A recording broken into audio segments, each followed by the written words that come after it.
want to do. If you don't have the bug out bag in place and you can't help them travel and get from point A to point B, then you're really in bad shape. Prioritize. Look at what's important and analyze the circumstances and the situations that you're in. What's the probability that you will have to leave your home? Only you can answer that question. The so-called experts can't answer that for you. Only you can. Only you can decide what the probability is. What risks are in your area? What is your risk of earthquake? What is your risk of hurricane? What is your risk of winter storms? What is your risk of looting, of rioting, of vandalism? What is your risk of all of these things? Put it on a scale of maybe 1 to 5. 1 being the least and 5 being the greatest. And then whenever you go through the list, making this list and giving them a numerical value, how many 5s do you have? All right, take all of your 5s then and relook at them and label them 1 to 5 until you come down to the first. You only have 1 5. That's your highest priority. That's what you need to be preparing for. Now, when you evaluate that and you make that determination, whatever that is, if it's an earthquake, we'll use that for an example. How prepared are you to endure an earthquake? Is your house capable of handling the shaking and the rumbling? If not, then you're going to have to probably evacuate. If you're going to have to probably evacuate, then that bug out bag is a very, very urgent piece of equipment for you. It's more urgent than having a year's worth of food. What good is a year's worth of food if it's buried under the rubble of your house? Prepping involves more than just food storage. Now, if economic collapse it comes down to be your number 5, then prepping and storing food in your house is going to be a very high priority, and bugging out then is going to be a last resort, because the last thing you want to do is have a big supply of food in your basement or in your closets and then walk off and leave it for Johnny James's gang to come through and loot. So, you're going to have to make some real hard decisions, and we're going to give you a lot of things to think about, and we're going to help you along the way. We're going to try to give you answers to help you along the way. Now, prioritizing things, making a list of foods if you're going to store foods, and as you store foods and get these things set up, you don't want to just go out and start grabbing anything and everything on sale. What does your family like to eat? What is your family willing to eat? Okay? Now, your family may like the choice prime cuts of beef and chicken and steak and lamb and all this, and that's great if you can afford it. But I got news for you.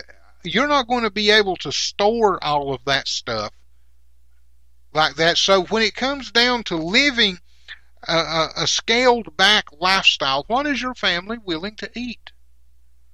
That's what you need to store. Now, when you get the type of food that they're willing to eat, then you have to look at the value of the food that they're willing to eat. Okay? So they like beef and chicken and fish. Now, what kind of beef, chicken, and fish can you afford to buy? What's on the market versus what the bank account says? You have to start breaking this thing down systematically. The smarter you are and the more skills that you have, the less that you're going to need. Now, I have a food calendar built into this book that I'm putting together, and we're going to go over it. It starts in January, and it goes through December. And you can start anywhere. We're going to go to October since that's where we're at, week 2.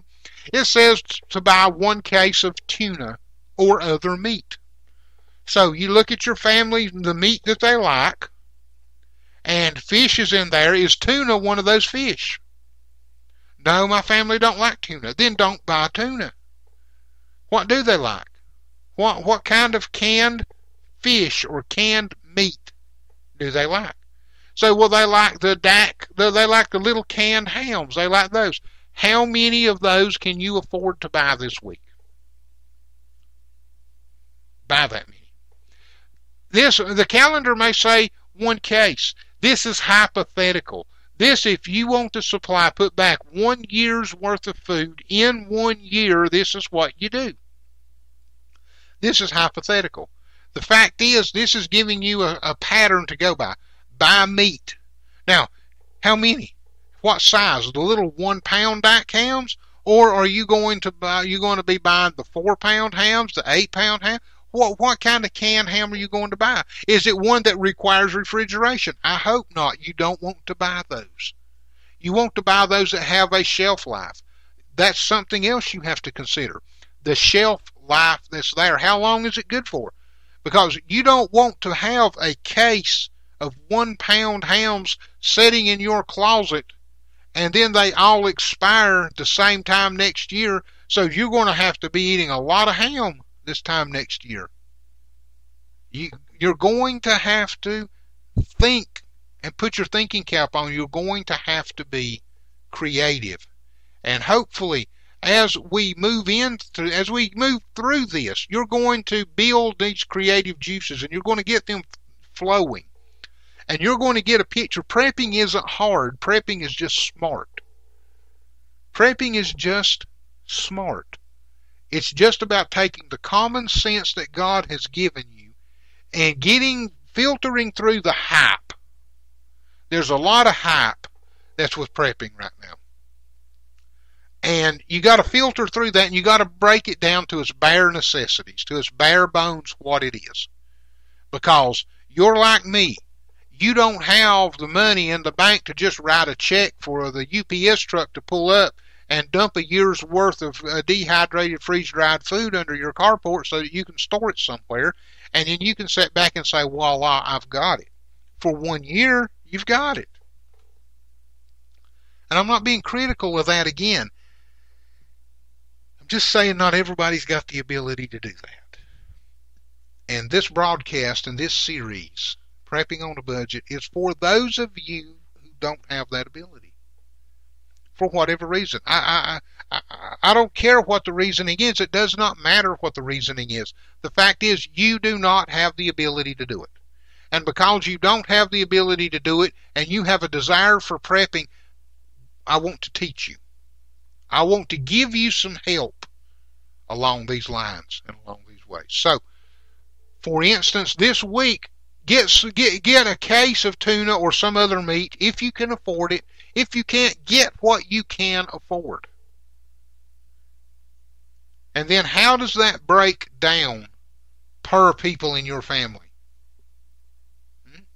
Remember, 20 pounds of meat per year per adult. Take that 20 pounds, that's 16 ounces, times 20, divided by 365 is how many ounces per day per person. So now, how many ounces of meat have you bought, and how many days will that supply the people in your household? That's the math. It's not rocket science. It's not rocket science at all. Now, you need to consider variety in everything that you do. All of the foods that you're going to be looking at, you need to consider variety. If you put back 400 pounds of corn, if you found a sale on corn and you bought 400 pounds of corn, how many different ways is there to fix ground corn? You've got grits, you've got cornmeal, you've got hominy, maybe, depending on the type of corn you've got. That's about it. Now, you're going to have to eat a lot of grits for breakfast. You're going to have to eat a lot of cornbread for lunch and supper.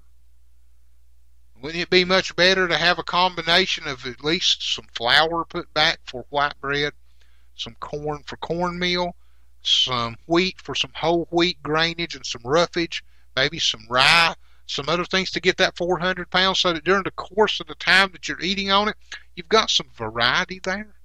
You won't have to deal with appetite fatigue. That starts becoming important over a period of time. For a day or two, while the winter storm has the power knocked out, hey, fine, that's, fine. You can get by with that. But after a month or two, things really start unfolding and unraveling. Fatigue sets in. Frustration sets in. People start remembering the way life used to be, and depression starts showing up. And food will play an important role in, if not preventing it, at least preventing the severity of it. Variety makes a difference. Remember, when you've heard this broadcast, if you have questions, email them to me, please. prepperspastor@frontier.com. prepperspastor@frontier.com. Don't wait. Start prepping today. If you're not prepping, let this be the foundation building block of your prepping. Tune in next week. Bring some friends along. Gather around the computer and listen next week, and play this back for them, and let them hear what's going on, and let them hear what's taking place. Let them get this foundation aside. Then join in together next week. Call your friends and your family. Tell them about the Soul Survivor radio broadcast and about prepping on a budget. They'll be glad you did. You'll be glad you did. You can begin prepping, and you don't have to have a large bank account to do it. I haven't. I've done it on a budget for the last 2 years. My wife and I have prepped, and we've done it on one income and paid mortgages and car payments and insurances and all the other things that you guys have to pay. No difference. But we've still been able to prep. And I'm going to share with you the specifics on how that's done. It won't cost you anything. All you have to do is listen. Friends, that's all the time we have at this week. Thank you. God bless you is my prayer. And I hope you have a blessed week. And I hope that you come back next week for part 2 of prepping on a budget.